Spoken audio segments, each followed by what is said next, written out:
विद्यार्थियों को अध्ययन करवाने के लिए राजस्थान सरकार और शिक्षा विभाग द्वारा मिशन स्टार्ट कार्यक्रम 2023-24 लॉन्च किया है। तो इस वीडियो में मैं रामनिवास मेहरा आपको बताऊंगा कि मिशन स्टार्ट कार्यक्रम 2023-24 क्या है, इसके लक्षित समूह क्या है, यदि आप शिक्षक है तो आपके क्या दायित्व बनते हैं, यदि आप प्रधानाध्यापक है तो आपके क्या दायित्व बनते हैं, और मिशन स्टार्ट कार्यक्रम के माध्यम से विद्यार्थियों को अध्ययन कैसे करवाया जाएगा, संपूर्ण जानकारी आपको इस वीडियो में मिल जाएगी। तो वीडियो में जानकारी देने से पहले साथियों मेरा आपसे छोटा सा निवेदन रहेगा कि यदि आप चैनल पर नए हैं तो प्लीज चैनल को सब्सक्राइब करके घंटी वाले बेल आइकन को दबाकर ऑल पर भी प्रेस कर लीजिएगा, क्योंकि मैं इसी प्रकार के इंफॉर्मेटिव वीडियोस आपके लिए चैनल पर लेकर आता रहता हूं।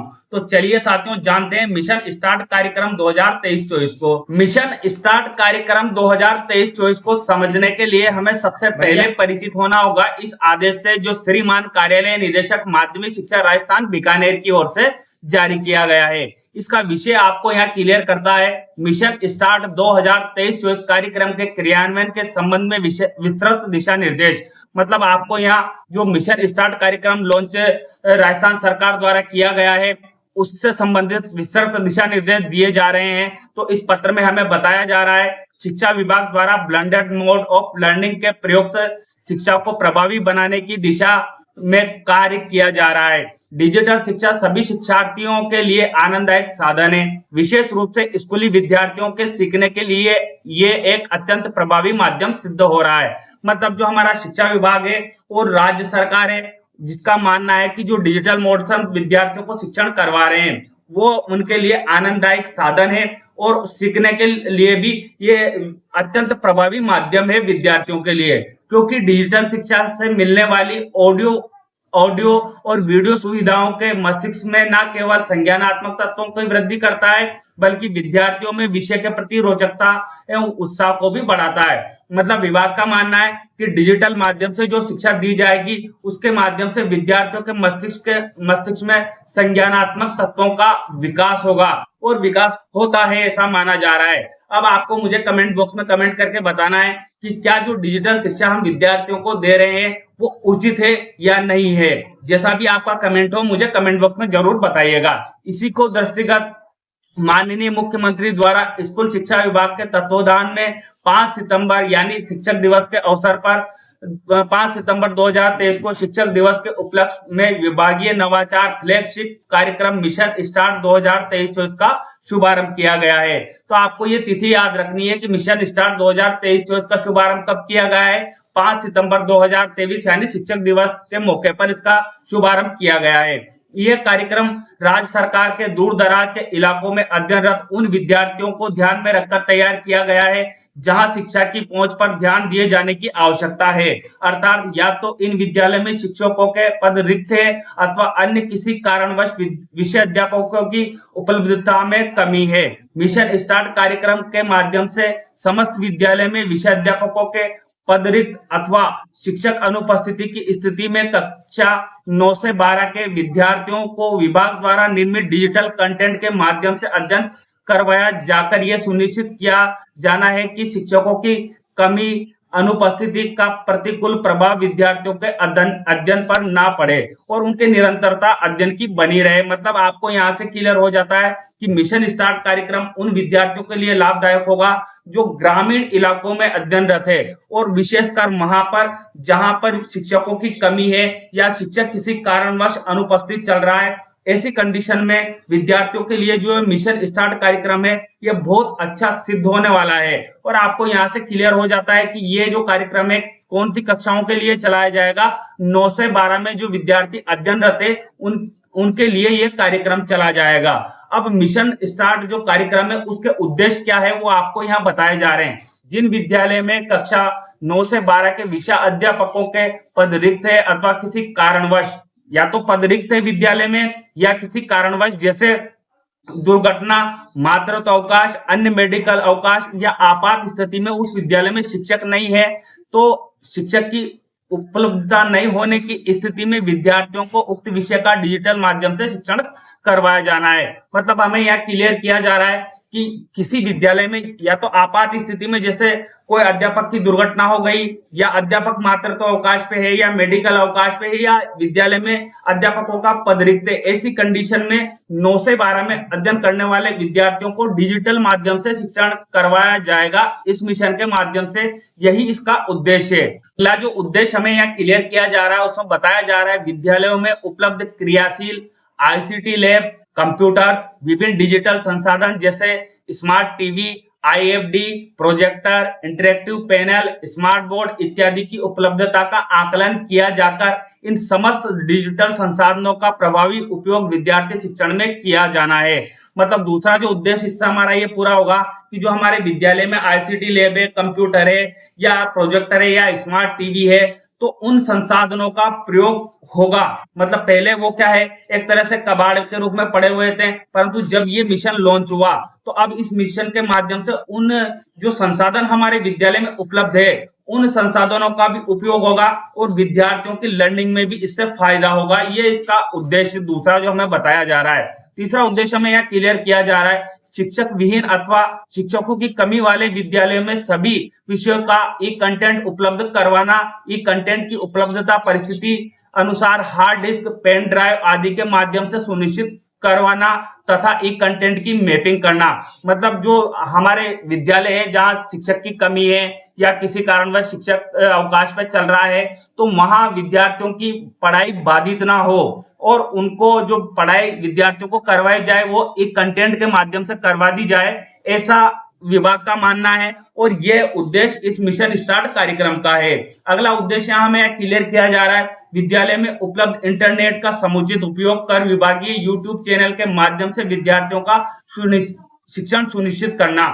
मतलब जो इंटरनेट का संसाधन हमारे पास है, बहुत ही उपयुक्त साधन है, उसका समुचित उपयोग हमें करना है और विभाग का जो यूट्यूब चैनल है उसके माध्यम से विद्यार्थियों को शिक्षण करवाना सुनिश्चित करना इस मिशन स्टार्ट कार्यक्रम का अगला उद्देश्य है। अगला उद्देश्य और हमें यहाँ बताया जा रहा है, विद्यालय की आवश्यकता के अनुसार blended mode of teaching, online तथा ऑफलाइन दोनों माध्यम से जो शिक्षण होगा उसे ब्लेंडेड मोड ऑफ टीचिंग साथियों हम कहेंगे, के लिए समुचित समय सारणी तैयार कर कक्षाओं का सुचारू रूप से संचालन करवाना इसका अगला उद्देश्य है। अब मिशन स्टार्ट जो कार्यक्रम है इसका क्रियान्वयन कैसे किया जाएगा, ये बात आपको विशेष रूप से ध्यान रखनी है और वीडियो को बिना स्किप किए देखने की आपको यहीं से आवश्यकता है कि जो ये कार्यक्रम पूरा हमारा चलाया जाएगा, सप्ताह चलाया जाएगा, उसका क्रियान्वयन कैसे होगा, कौन सी कक्षाओं के लिए चलाया जाएगा, यदि आप संस्था प्रधान है तो आपके क्या दायित्व बनेंगे, यदि आप कक्षा अध्यापक है तो आपके क्या दायित्व बनेंगे,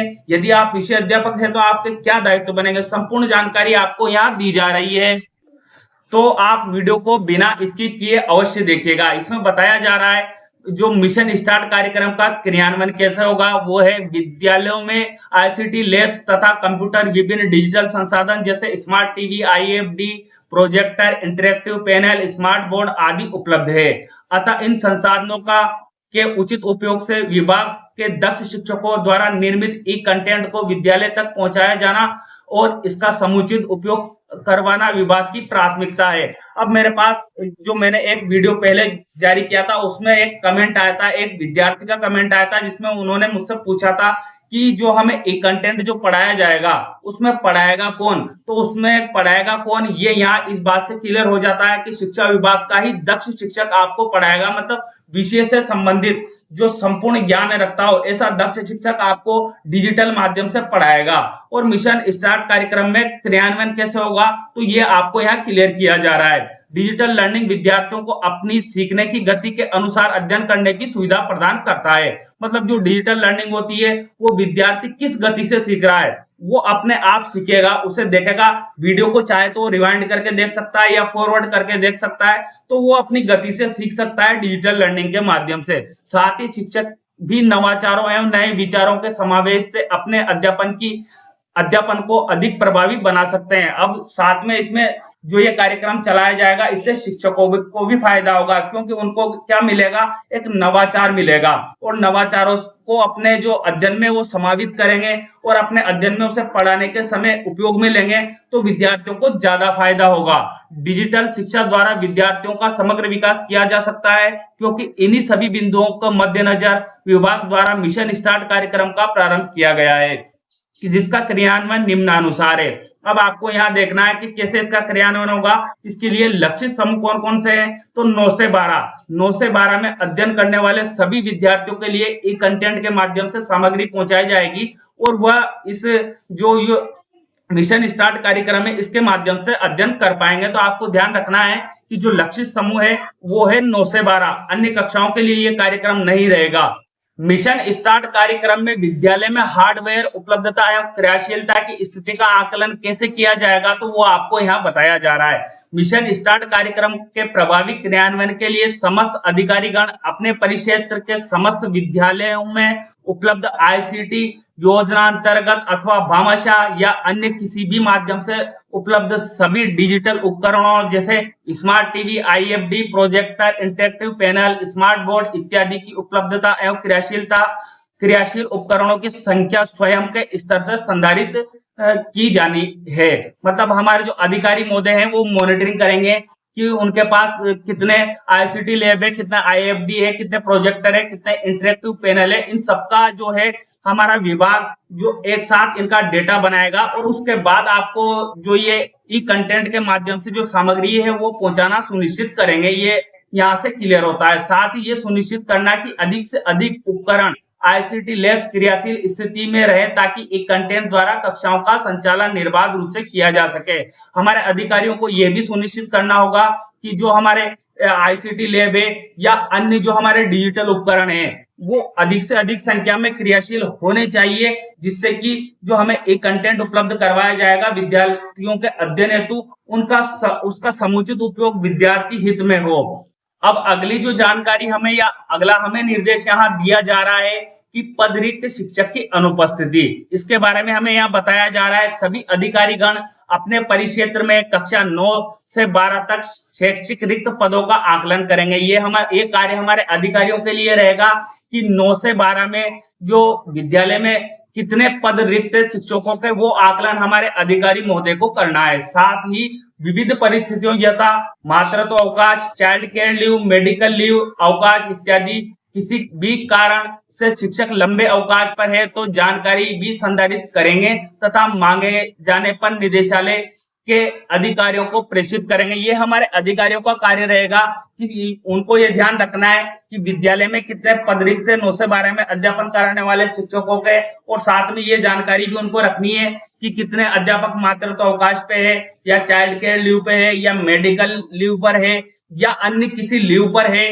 तो वो जानकारी हमारे अधिकारी महोदय को रखनी है और जब जानकारी मांगी जाएगी तो हमारे अधिकारी महोदय निदेशालय को भी ये जानकारी देंगे। उसके बाद यहाँ आगे जो बताया जा रहा है, सामान्य आकस्मिक अवकाश की स्थिति में भी शिक्षक के सप्ताह में साप्ताहिक पाठ योजना के अनुरूप निर्धारित पाठ्य सामग्री का एक कंटेंट विद्यार्थियों को दिखाया जाना। यदि आकस्मिक अवकाश पर भी कोई शिक्षक रहता है तो जो उसने संबंधित डायरी बना रखी है, पाठ योजना जो बना रखी है, उस पाठ योजना के अनुसार ही विद्यार्थियों को अध्ययन करवाया जाएगा। वो किस माध्यम से करवाया जाएगा, फिर यदि शिक्षक अवकाश पर रहेगा तो ई कंटेंट के माध्यम से अध्ययन विद्यार्थियों को करवाया जाएगा। ये हमारे अधिकारियों को इस चीज की मॉनिटरिंग करनी है। उसके बाद अगली जानकारी या अगला निर्देश हमें यहाँ दिया जा रहा है, ई कंटेंट की उपलब्धता एवं मैपिंग। ई कंटेंट की उपलब्धता कैसे होगी, आपको उसकी मैपिंग कैसे होगी।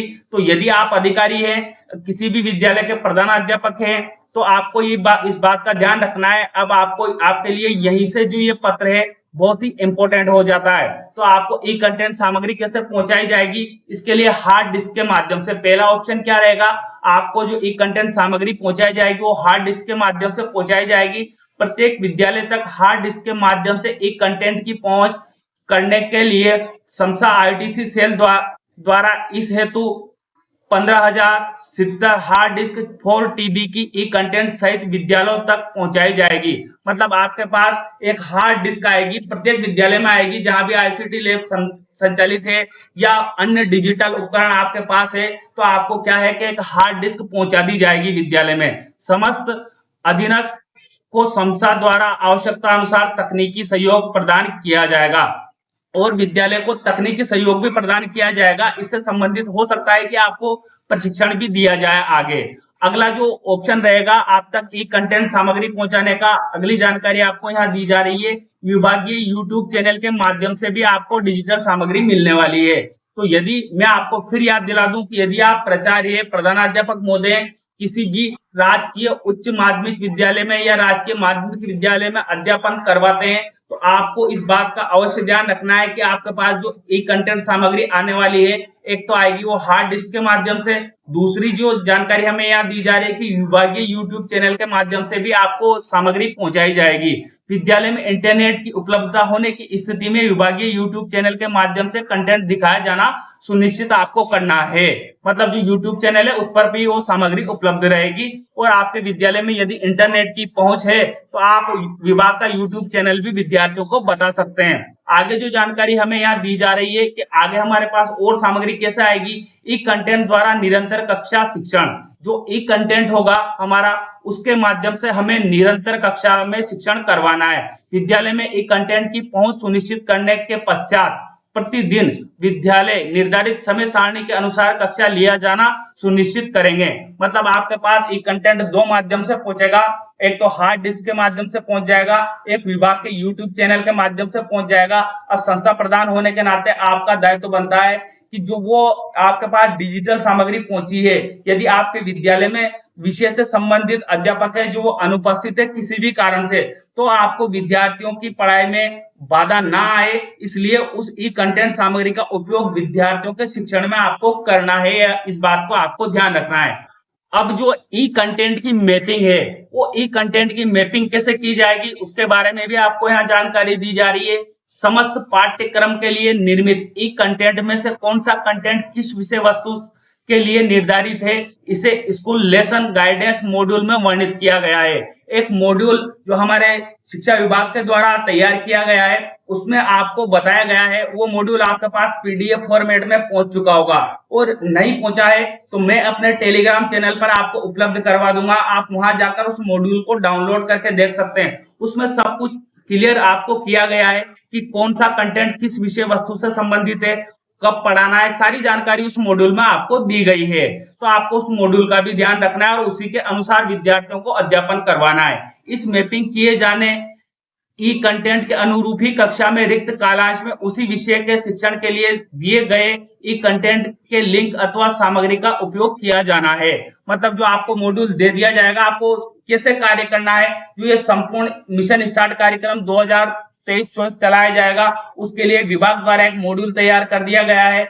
उसमें आपको बताया गया है कि कैसे ई कंटेंट का उपयोग आपको करना है, कब करना है, उसकी समय सारणी और समय सारणी में ये तक बता दिया गया है कि आपको कौन से पेज नंबर पर कौन सा ई कंटेंट मिलने वाला है। तो जब भी आपको आवश्यकता हो आप उस मॉड्यूल को ओपन कीजिए, और यदि विद्यालय में संबंधित शिक्षक अनुपस्थित है और उसकी पाठ योजना के आधार पर आपको देखना है कि इसकी पाठ योजना के आधार पर कौन सा मॉड्यूल विद्यार्थियों को पढ़ाया जाने की आवश्यकता है, तो आप उस मॉड्यूल के माध्यम से कंटेंट को देख लीजिए और अपने पास जो ई कंटेंट जो आपके पास चलाने के लिए संसाधन है उनमें आप उस ई कंटेंट को प्ले कर दीजिए और विद्यार्थियों की कक्षा आप लगा दीजिए।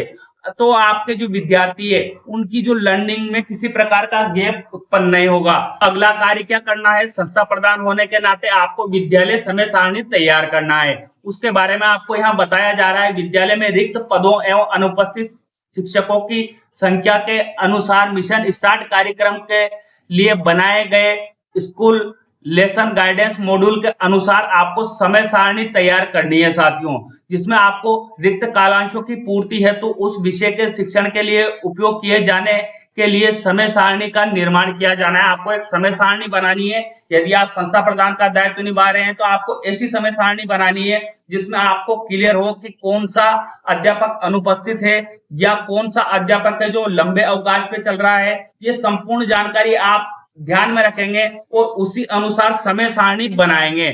उक्त निर्मित समय सारणी का प्रिंट विद्यालय के नोटिस बोर्ड पर चस्पा किया जाना अनिवार्य रहेगा। मतलब आपको समय सारणी बनानी होगी और जो समय सारणी रहेगी उसे आपको विद्यालय के नोटिस बोर्ड पर चस्पा करना है। ई कंटेंट का उपयोग, अब ई कंटेंट का उपयोग आपको कैसे करना है? कक्षा 9 से 12 तक के शैक्षिक रिक्त पदों के अनुरूप ई कंटेंट का उपयोग निर्धारित समय सारणी के अनुसार किया जाना है। मतलब ई कंटेंट जो आपके पास आएगा उसका उपयोग आपको कैसे करना है? आपके 9 से 12 में जितने भी विद्यार्थी पढ़ते हैं उनके लिए आपको उपयोग में लेना है इस ई कंटेंट को। और किसके अनुरूप लेना है? विद्यालय में जो हमारे रिक्त पद चल रहे हैं उनके अनुरूप आपको समय सारणी के अनुरूप ही इस ई कंटेंट का उपयोग करना है। शाला दर्पण मॉड्यूल पर प्रविष्टि, अब आपको यहाँ ध्यान रखना है, ये बहुत ही महत्वपूर्ण बिंदु आपको यहाँ बताया जा रहा है। स्कूल लेसन गाइडेंस मॉड्यूल के अनुसार निर्मित की गई समय सारणी को प्रत्येक सप्ताह के शुक्रवार को शाला दर्पण मॉड्यूल पर प्रविष्ट किया जाना है। मतलब जो आप समय सारणी बनाएंगे उस समय सारणी को आपको प्रत्येक सप्ताह शुक्रवार के दिवस, आपको दिन भी यहाँ बताया गया है, शुक्रवार के दिवस शाला दर्पण पर जो एक मॉड्यूल प्रारंभ किया जाएगा उस पर उस समय सारणी को अपलोड करना होगा। अब शाला दर्पण पर जैसे ही मॉड्यूल प्रारंभ होगा मैं आपके लिए साथियों वीडियो लेकर आऊंगा और आपको बताऊंगा कि आपको कैसे समय सारणी को वहां अपलोड करना है। संपूर्ण जानकारी में वीडियो में आपको अवेलेबल करवा दूंगा। तो मेरा आपसे एक बार फिर निवेदन रहेगा कि आप चैनल से जुड़े रहिएगा और यदि आपने अभी तक चैनल को सब्सक्राइब नहीं किया है तो चैनल को सब्सक्राइब अवश्य कर लीजिएगा। उसके बाद आपको यहाँ बताए जा रहे हैं मिशन स्टार्ट कार्यक्रम में कार्य और दायित्व।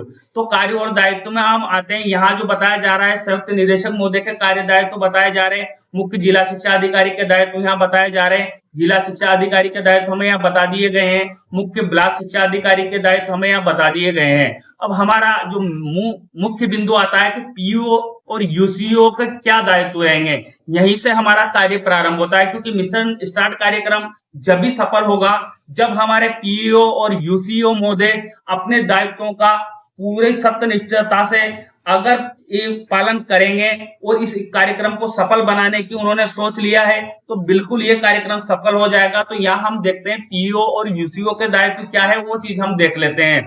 तो मिशन स्टार्ट कार्यक्रम की मॉनिटरिंग हेतु पीओ यूसीओ स्वयं नोडल अधिकारी रहेंगे। संपूर्ण कार्यक्रम की मॉनिटरिंग किसको करनी है? पीओ और यूसीओ को करनी है और नोडल अधिकारी भी वही रहेंगे। आगे आपको बताया जा रहा है पीओ अपने परिक्षेत्र के सभी विद्यालय में कंप्यूटर हार्डवेयर एवं ICT lab, smart TV, projector इत्यादि सभी डिजिटल संसाधनों एवं विद्यालय में इंटरनेट की उपलब्धता का आकलन करेंगे। ये पीओ का दायित्व रहेगा कि उसके परिक्षेत्र में जो विद्यालय आ रहे हैं उनमें प्रोजेक्टर कितने हैं, आईसीटी लैब कितने हैं और अन्य डिजिटल संसाधन कितने हैं, वो क्रियाशील है भी या नहीं है, और वहां इंटरनेट की उपलब्धता है तो क्या उन जो शिक्षण है वो मिशन स्टार्ट कार्यक्रम की जो सामग्री प्रोवाइड करवाई जा रही है उसके माध्यम से शिक्षण करवाया जा रहा है या नहीं करवाया जा रहा है, या संपूर्ण मॉनिटरिंग पीओ और यूसीओ महोदय को करनी है।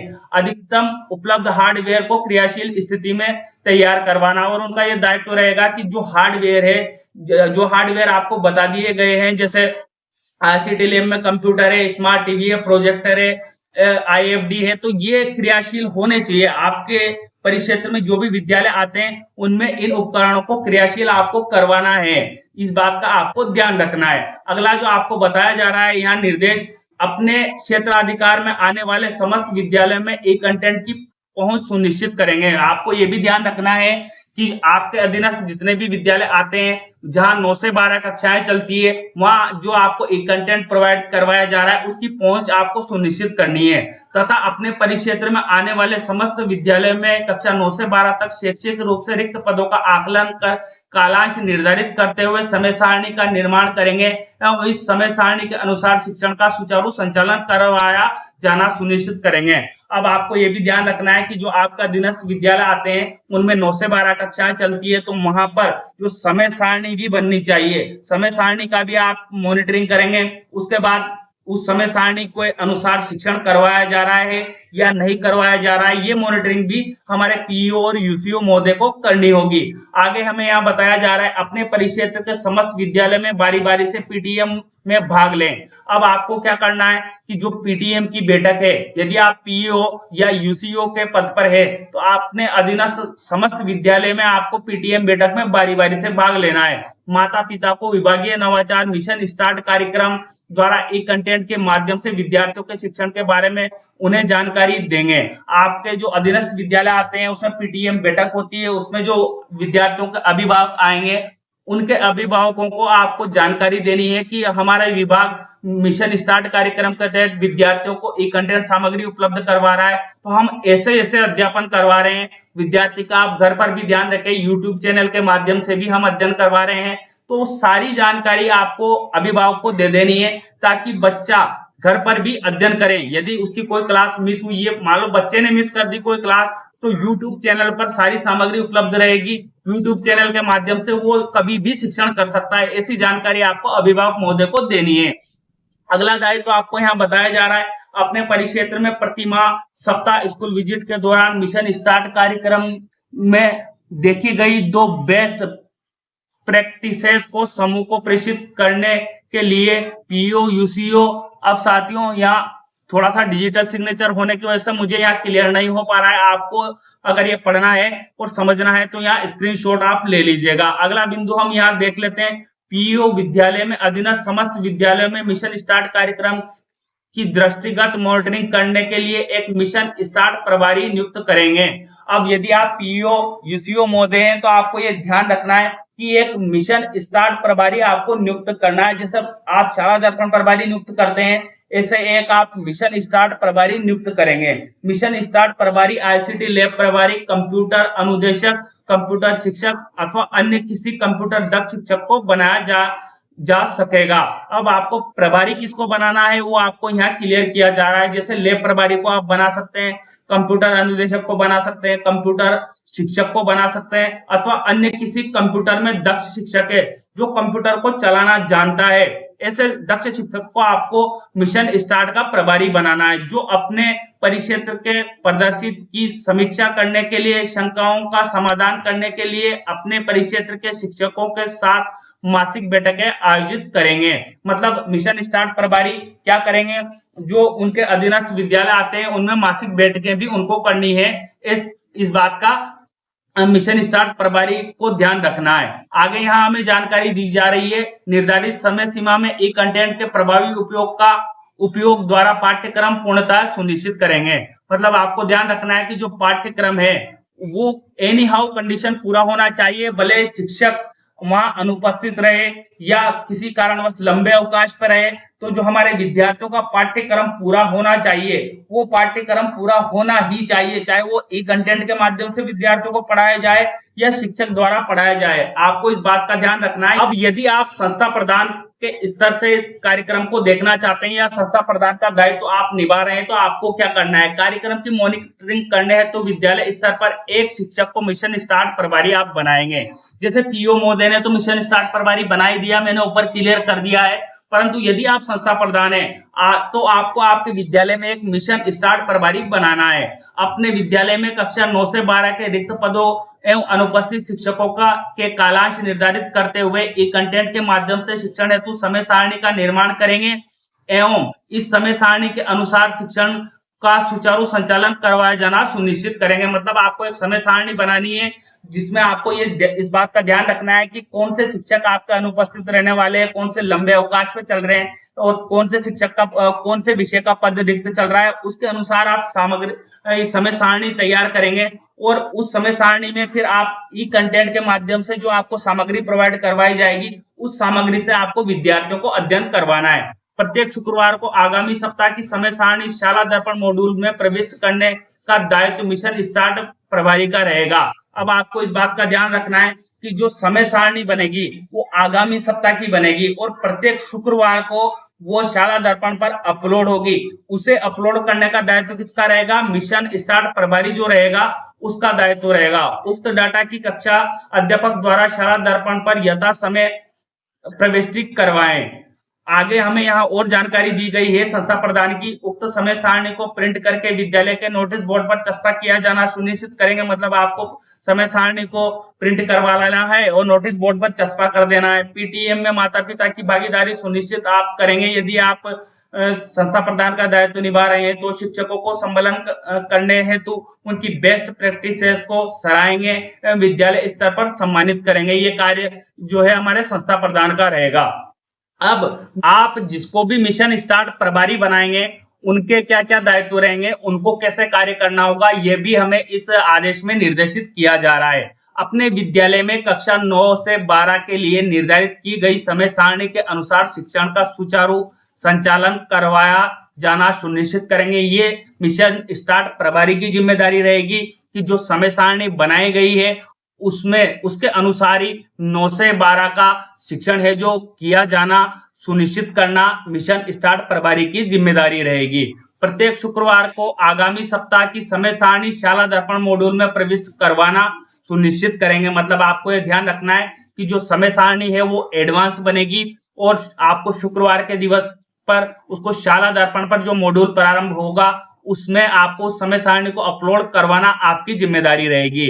उक्त समय सारणी को प्रिंट करके विद्यालय के नोटिस बोर्ड पर चस्पा करेंगे और जो समय सारणी बनेगी उस समय सारणी को आपको प्रिंट करवाना है और नोटिस बोर्ड पर भी आपको चस्पा करवा देना है। विद्यार्थियों से मिशन स्टार्ट के संबंध में निरंतर फीडबैक लेंगे। अब यहाँ से साथियों मुख्य बिंदु चालू हो जाता है कि मिशन स्टार्ट प्रभारी क्या करेंगे, विद्यार्थियों से निरंतर फीडबैक लेंगे तथा उन्हें डिजिटल माध्यम से कराए जाने वाले शिक्षण के साथ सहजता का अनुभव करने हेतु प्रेरित करेंगे। मतलब आपको विद्यार्थियों को भी प्रेरित करना है, उनसे फीडबैक लेना है, उन्हें किसी प्रकार की दिक्कत आ रही है तो उनकी समस्याओं का समाधान भी करना है और आपको विद्यार्थियों को प्रेरित करना है, ये आपकी जिम्मेदारी रहेगी। तथा ब्लेंडेड लर्निंग के लाभों से अवगत करवाएंगे। अब ब्लेंडेड लर्निंग क्या है, मैंने आपको ऊपर क्लियर कर दिया है कि आपको ब्लेंडेड लर्निंग क्या है, कैसे कार्य करेगी। तो आपको इस ब्लेंडेड लर्निंग के लाभों से विद्यार्थियों को अवगत करा देना है। विद्यार्थियों के ई कंटेंट उपयोग की निरंतर समीक्षा करें ताकि विद्यार्थियों को आने वाली कठिनाई के बारे में पता लगाया जा सके। आपको क्या करना है कि जो विद्यार्थी ई कंटेंट के माध्यम से पढ़ रहा है उस विद्यार्थी की लगातार समीक्षा करनी है या विद्यार्थियों की आपको लगातार समीक्षा करनी है और जो विद्यार्थियों को कठिनाई आ रही है उन कठिनाइयों का आपको पता लगाना है और उन कठिनाइयों का समाधान करवाना भी आपकी जिम्मेदारी बनती है। भले आपके स्तर से समाधान नहीं होता है तो आप आपके संस्था प्रधान महोदय से भी बोल सकते हैं कि सर ये दिक्कत आ रही है, तो आपको सामूहिक रूप से जो विद्यार्थियों को कठिनाई आएगी उसका समाधान आपको करना है। उक्त कार्य योजना के अनुसार विद्यार्थियों के हित में इस कार्यक्रम का क्रियान्वयन मिशन भावना से किया जाना सुनिश्चित कराए। बात करें साथियों मिशन स्टार्ट कार्यक्रम की, तो मेरे अनुसार तो मिशन स्टार्ट कार्यक्रम जो शिक्षा विभाग राजस्थान सरकार और राजस्थान सरकार द्वारा प्रारंभ किया गया है वो बहुत ही अच्छा कार्यक्रम है। ये मेरा फीडबैक है कि इससे विद्यार्थियों को निश्चित ही फायदा होगा। जहां दूर दराज के इलाकों में शिक्षकों पदों की रिक्तता है या किसी कारण से शिक्षक अवकाश पर है या वहां शिक्षक अवेलेबल नहीं हो पा रहे हैं, तो ऐसी कंडीशन में विद्यार्थियों को इस कार्यक्रम से बहुत फायदा होगा मेरे अनुसार। तो अब आपके अनुसार आपको क्या लगता है, जो भी आपका कमेंट हो मुझे कमेंट बॉक्स में कमेंट करके अवश्य बताइएगा। तो साथियों इस प्रकार जो ये मिशन स्टार्ट कार्यक्रम है इससे मैंने इस वीडियो के माध्यम से आपको परिचित करवाया। उम्मीद है आपको जानकारी अच्छी लगेगी और जानकारी आपको अच्छी लगे तो प्लीज मुझे कमेंट बॉक्स में कमेंट करके मोटिवेट अवश्य कीजिएगा। मिलते हैं साथियों इसी तरह के नवीन और अहम अपडेट के साथ, तब तक के लिए जय हिंद जय भारत।